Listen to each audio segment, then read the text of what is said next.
350. ഓ ഇതിലാണെങ്കിൽ auto ഓടിയത്. Hello നല്ല ആള് നല്ല ആള് ഞാനാ രാവിലെ ഓട്ടം പോയ ആളെ നിങ്ങൾക്ക് മനസ്സിലായില്ലേ? രാവിലെ നിങ്ങളെ സെക്രട്ടറി ഞാനല്ലേ കൊണ്ടുവിട്ടത്. പതുക്കെ എനിക്ക് കേൾവി കുറവൊന്നുമില്ല, പതുക്കെ പറഞ്ഞാൽ മതി. പിന്നെ ഞാൻ അന്വേഷിച്ച് നടക്കരുത്, തോന്നിവാസം കാണിക്കരുത്. ഒരാളൊരു ഓട്ടം വിളിച്ച് ഒരിടത്ത് പോയിട്ട് ഒന്ന് അവിടെ നിൽക്കാൻ പറഞ്ഞാൽ അവിടെ നിൽക്കണം. അല്ലാതെ നിനക്ക് ഇഷ്ടമുള്ളിടത്ത് പോയിട്ട് അവിടെ എവിടെയും പോയിട്ട് ഇപ്പോൾ ഇവിടെ നിൽക്കണം എന്തിനാണ്? 3 മണിക്കൂറാ വെയിറ്റിംഗ്. നിന്റെ മീറ്ററിൽ വെയിറ്റിംഗ് ചാർജ് എന്ന് പറഞ്ഞൊരു സാധനം ഉണ്ടല്ലോ. ഉണ്ടല്ലോ, അതൊക്കെ നീ ഇട്ടിട്ടുണ്ടായിരുന്നല്ലോ. അപ്പോൾ നമ്മൾ വണ്ടി വിളിക്കുമ്പോൾ എൻ്റെ സൗകര്യത്തിന് വേണ്ടിയാണ് ഞാൻ വണ്ടി വിളിക്കുന്നത്.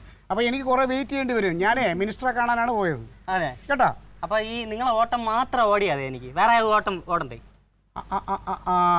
അങ്ങനെയാണ് കാര്യം. അങ്ങനെയാണ് കാര്യം. എന്റെ പൈസ നിക്ക് പൈസ ആദ്യം ഇത് സംസാരിച്ച ഒരു ധാരണ എത്തട്ടെ. എന്താണ് നിന്റെ ഉദ്ദേശം? എന്താണ്?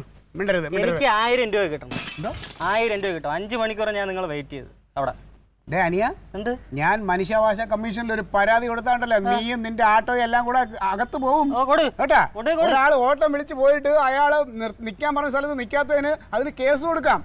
നീ അങ്ങും പോയിട്ട് ഞാൻ പൈസ തരണമെന്ന് പറഞ്ഞാൽ ഞാൻ അവിടെ നിന്ന് സെക്രട്ടറിയേറ്റിനകത്ത് അപ്പുറത്തെ കയറ്റി പോയി അവിടെ പോയി ഇവിടെ ഞാൻ നിൽക്കാൻ പറഞ്ഞ കയറ്റി നീ നിൽക്കാത്തത് എന്ത്? അവിടെ 3 കയറ്റുണ്ട്. എല്ലാ കയറ്റിലും ഞാൻ വന്ന് നിന്നില്ലേ? അതാണ് കുഴപ്പം. ഞാൻ നിൽക്കാൻ പറഞ്ഞ കയറ്റിൽ അവിടെ നിൽക്കണം. അവിടെ തന്നെ നിന്നത്. ഞാൻ പല ആവശ്യത്തിൽ അതിനകത്ത് പോയിട്ട് ഇറങ്ങി തിരിച്ചു വരുമ്പോ നീ അവിടെ ഇല്ല. അപ്പൊ ഞാൻ എന്ത് ചെയ്തു? ഞാൻ പോയി വേറെ വണ്ടി വിളിച്ചു. എനിക്ക് സംസാരിക്കാൻ താല്പര്യമില്ല. നിങ്ങൾ പൈസ തരണം, എനിക്ക് പോണം, വേറെ ഓട്ടം ഉണ്ട്. പിന്നെ ചോദിച്ചോടനെ പൈസ അങ്ങ് തരാം. അവിടെ എവിടെ യുവന്മാരുടെ സ്ഥിരം പരിപാടിയാണെന്നേ ഇത് അവിടെ എവിടെ നിന്നിട്ട് നമ്മൾ പറയണം നിൽക്കാതെ ഇതിനിടയ്ക്ക് വേറെ ഓട്ടം പോയവൻ. സംഭവം അതാണ്, കള്ളം പറയരുത്. എനിക്ക് മനസ്സിലായി നിങ്ങളുടെ സ്ഥിരം പരിപാടി ഇതാണ്. ഞങ്ങൾക്ക് കമ്മിറ്റിയൊക്കെ ഉണ്ട്, നമുക്ക് സംഘടനയുണ്ട്. അയ്യോ എനിക്കത് അറിയില്ലായിരുന്നു. നീ ഓട്ടോ സംഘടനയെ കുറിച്ചൊന്നും എന്റെ അടുത്ത് പറയട്ടെ. ഞാൻ ആരാണെന്ന് അറിയാമോ? എന്ത് എങ്ങനെ കൊടുക്കാൻ? അങ്ങനെയൊന്നും കൊടുക്കാക്കൂല. എന്താണ് നിങ്ങളുടെ പ്രശ്നം? ആട്ടോ ഓടിയ 350 രൂപ വേണം.